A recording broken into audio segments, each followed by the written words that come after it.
आपके पिछले 10 साल के कार्यकाल में अ, हमारा देश संसार की एक बहुत बड़ी आर्थिक ताकत बन चुका है और हमारा आज पूरे संसार में 5वां नंबर है।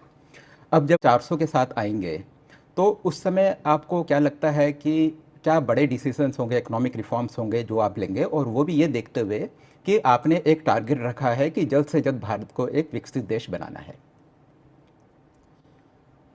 एक तो आप जानते हैं कि मैं रिफॉर्म, परफॉर्म, ट्रांसफॉर्म इस मूल मंत्र को लेकर के गवर्नेंस में अपना बल देता हूं और उसमें मेरी कोशिश ये होती है।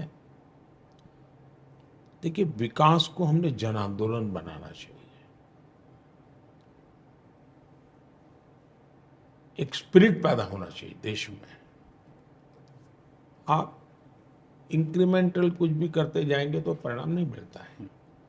देखिए, देश 1000 साल तक गुलाम रहा।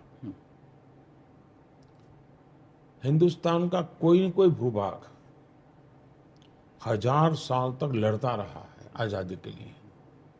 व्यक्तिगत रूप से कोई लड़ा है, कोई सामूहिक रूप से लड़ा है, लेकिन लड़ाई चलती रही। एक खत्म होता था तो दूसरा खड़ा होता था, दूसरा खत्म तीसरा खड़ा होता था। महात्मा गांधी जी ने क्या किया?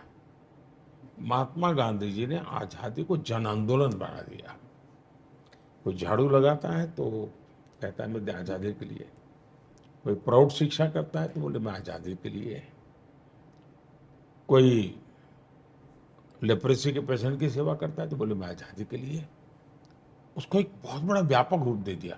कोई सिंपल खादी पहन ले तो बोले आजादी के लिए। और उसको कैसे लड़ना ये अंग्रेजों को आया नहीं, बड़ा मुश्किल था। और जन आंदोलन बना तो हर व्यक्ति को लगा आजादी आई, आजादी आई। विकास भी, मैंने इतनी इंडस्ट्री की, मैंने इतना ये किया, ये एक तरीका है। लेकिन जन सामान्य में जब विश्वास पैदा होता है, यस 2047 हमें क्या कारण है विकसित नहीं बन सकते, ये मिजाज पैदा करने का मेरा प्रयास है। भौतिक मात्रा में मुझे सफलता मिल रही है और ये चुनाव जो है उस बात पर केंद्रित हुआ है कि हमें विकसित भारत बनाना चाहिए, अब पीछे नहीं रहना चाहिए। 10 साल के ट्रैक रिकॉर्ड ने उसकी क्रेडिबिलिटी बढ़ा दी है।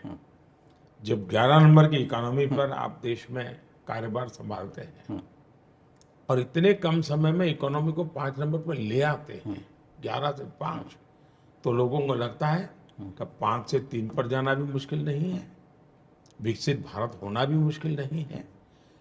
और उसके कारण निर्णय आप जो भी करेंगे वो उसकी ओनरशिप जनता लेगी। और जब जनता ओनरशिप लेती है फिर गवर्नमेंट मशीनरी, पॉलिटिकल लीडरशिप बहुत ही एक कैटलिस्ट एजेंट का रोल रखता है। और मैं ये दृश्य देश का देख रहा हूँ।